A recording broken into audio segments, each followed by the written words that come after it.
Nag-iisip ka bang mag-start ng business? Ang desisyon sa pagsisimula ng sarili mong business is a leap of faith. Dahil kailangan mong i-push ang sarili mo to go out of your comfort zone and try something new. Lalo na kapag nasanay ka ng maging employee o isang OFW. Alam mo bang maraming negosyo ang nagsasara on their first year of operation?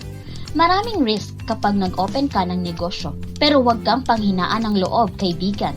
Dahil may mga negosyo na mataas ang success rate to be profitable dahil mataas ang demand ng mga ito, yan ang pag-uusapan natin in this video. Kaya make sure to watch until the end para makapag-start ka na as a business owner. Food stall business, mahilig naman talaga ang mga Pinoy kumain, kaya patok na patok ang food stall businesses. Hindi lang mura, napaka-convenient pa dahil hindi pa mag-aantay ng matagal ang mga customers mo. Sobrang daming mga food stall businesses kahit saan tayo magpunta. Kung balak mong magsimula ng ganitong uri ng business, make sure na nasa mataong lugar ang stall mo, tulad ng schools, malls, or offices. The best part of this business is hindi malaki ang kapital na kailangan mo.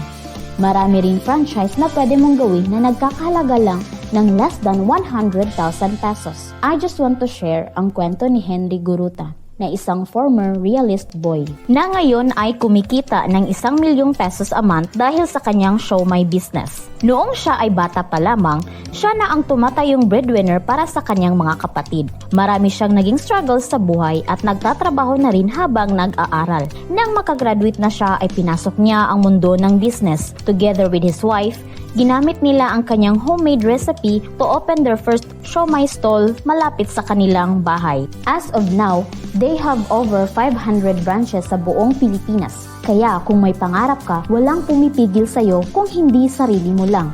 Start now, tulad ng kwento ni Henry. Start small.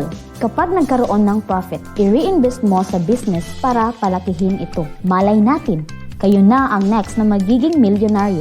Pagdating sa pag-i-invest, there's no one size that fits all. Ang kailangan nating pakatandaan ay kung bakit tayo nag-i-invest in the first place.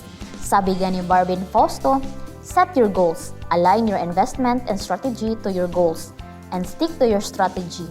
In short, always keep your goals in mind. Kapag pipili ka ng best investment para sa iyo, and the best time to start is always today. Huwag ka nang mag-antay. Start learning and start investing. Kung meron kang natutunan sa aming video at gusto mong ma-achieve ang financial success, make sure to subscribe sa aming channel for more videos like this.